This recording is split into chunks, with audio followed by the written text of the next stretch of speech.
Well, you spoke several times before about ideological subversion. That is a phrase that I'm afraid some Americans don't fully understand.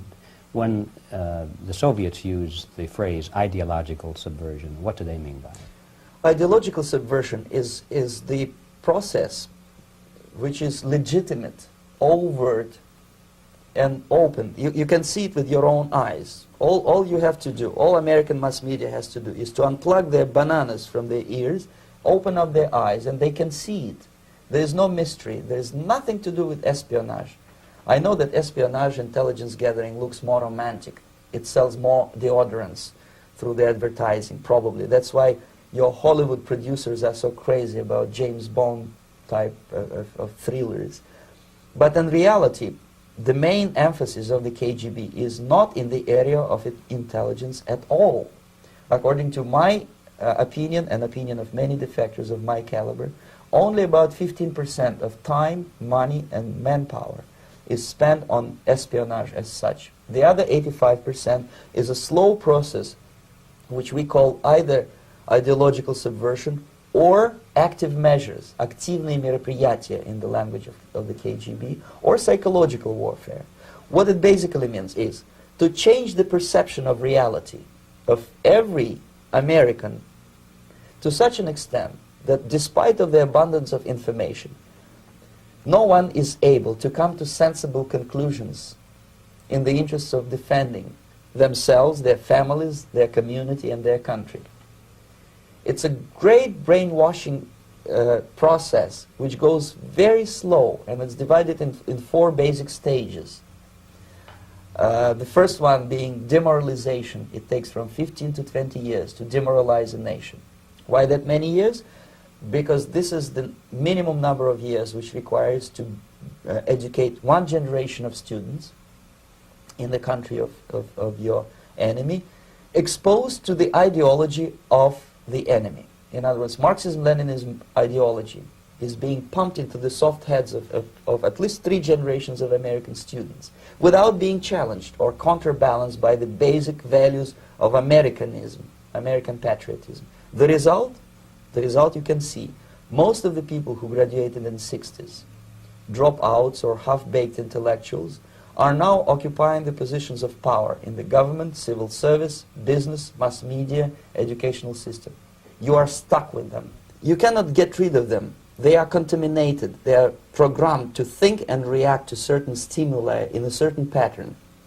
You cannot change their mind, even if you expose them to authentic information, even if you prove that white is white and black is black, you still cannot change the basic perception and the logic of behavior. In other words, these people, the process of demoralization is complete and irreversible. To get rid society of these people, you need another 20 or 15 years to educate a new generation of patriotically minded and common sense people who would be acting in favor and in the interests of United States society. And yet these people who've been programmed and, as you say, in place, and Yes. who are favorable to an opening with the Soviet concept, these are the very people who would be marked for extermination in this country? Most of them, yes.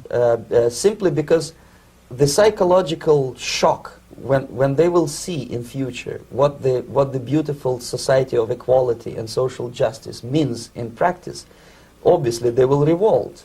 They will be very unhappy, frustrated people. And the Marxist-Leninist regime does not tolerate these people. Obviously they will join the links of dissenters, dissidents. Unlike in present United States, there will be no place for dissent in future Marxist-Leninist America. Here you can get popular like Daniel Ellsberg and filthy rich like Jane Fonda for being dissident, for criticizing your Pentagon. In future, these people will be simply squashed like cockroaches. Nobody is going to pay them nothing for their beautiful, noble ideas of equality. This they don't understand, and it will be the greatest shock for them, of course.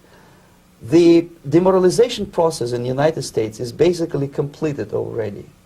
For the last 25 years, Actually, it's overfulfilled, because demoralization now reaches such areas where previously not even Comrade Andropov and all his experts would even dream of such a tremendous success. Most of it is done by Americans to Americans, thanks to lack of moral standards. As I mentioned before, exposure to true information does not matter anymore. A person who was demoralized is unable to assess true information. The facts tell nothing to him. Even if I shower him with information, with authentic proof, with documents, with pictures, even if I take him by force to the Soviet Union and show him concentration camp, he will refuse to believe it until he is going to receive a kick in his fat bottom. When a military boot crashes then he will understand, but not before that. That's the tragic of the situation of demoralization. So basically America is stuck with demoralization, and unless, even if you start right now, here, this minute, you start educating new generation of Americans, it will still take you 15 to 20 years to turn the tide of ideological perception of reality back to normalcy and patriotism. The next stage is destabilization. This time, subverter does not care about your ideas and the patterns of your consumption. Whether you eat junk food and get fat and flabby, it doesn't matter anymore. This time, and it takes only from 2 to 5 years to destabilize a nation, what matters is essentials: economy, foreign relations, defense systems. And you can see it quite clearly that in some areas, in such sensitive areas as defense and economy, the influence of Marxist-Leninist ideas in the United States is absolutely fantastic. I could never believe it 14 years ago when I landed in this part of the world, that the process will go that fast. The next stage, of course, is crisis. It may take only up to 6 weeks to bring a country to the verge of crisis. You can see it in Central America now. And after crisis, with a violent change of power, structure, and economy, you have so-called the period of normalization. It may last indefinitely. Normalization is a cynical expression borrowed from Soviet propaganda. When the Soviet tanks moved into Czechoslovakia in '68, Comrade Brezhnev said, "Now the situation in brotherly Czechoslovakia is normalized."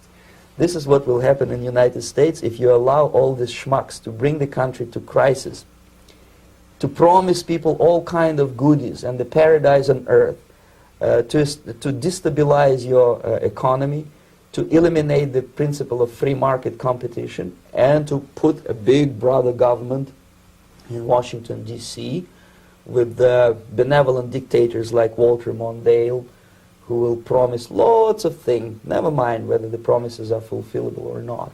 He will go to Moscow to kiss the bottoms of new generation of Soviet assassins.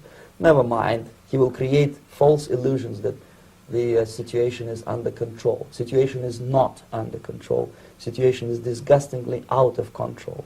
Most of the American politicians, media, and educational system trains another generation of people who think they are living at a peacetime. False. The United States is in the state of war, undeclared total war against the basic principles and the foundations of this system. And the initiator of this war is not Comrade Andropov, of course. It's the system. However ridiculous it may sound, the world communist system, or the world communist conspiracy, whether I scare some people or not, I don't give a hoot. If you are not scared by now, nothing can scare you. But you don't have to be paranoid about it. What actually happens now, that unlike myself, you have literally several years to live on unless the United States wake up. The time bomb is ticking. With every second, the disaster is coming closer and closer. Unlike myself, you will have nowhere to defect to, unless you want to live in Antarctica with penguins. This is it. This is the last country of freedom and possibility. Okay, so what do we do? What is your recommendation to the American people? Well, the immediate thing that comes to my mind is, of course, There must be a very strong national effort to educate people in the spirit of real patriotism, number one. Number two, to explain them the real danger of socialist, communist, whatever, welfare state, big brother government. If people will fail to grasp the impending danger of that development, nothing ever can help United States. You may kiss goodbye to your freedom, including freedoms to homosexuals, to prison inmate. All this freedom will vanish, evaporate in 5 seconds, including your precious lives.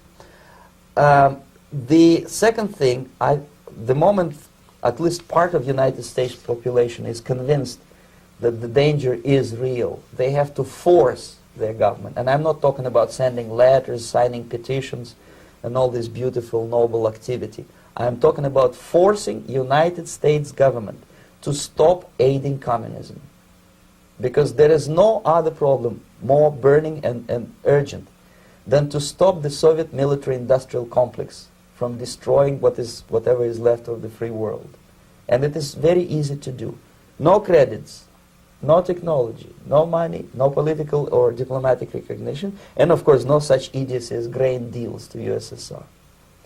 The Soviet people, 270 millions of Soviets, will be eternally thankful to you if you stop aiding a bunch of murderers who sit now in Kremlin and whom President Reagan respectfully calls government. They do not govern anything, least of all such complexity as the Soviet economy.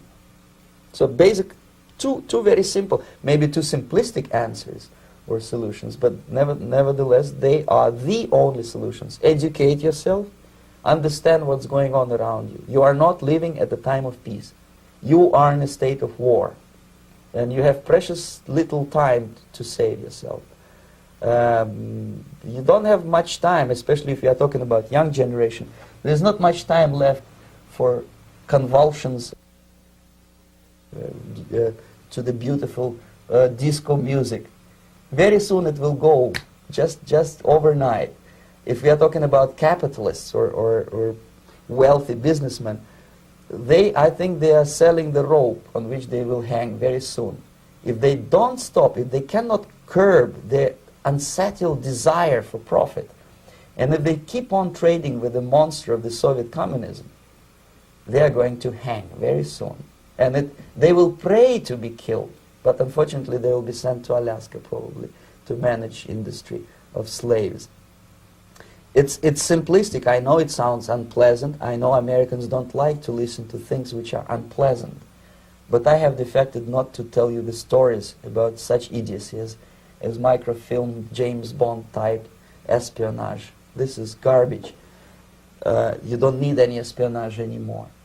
I have come to talk about survival. It's a question of survival of this system. You may ask me, what is it in for me? Survival, obviously, because unlike, as I said, I am now in your boat. If we sing together, we'll sing beautifully together. There is no other place on this planet to defect to.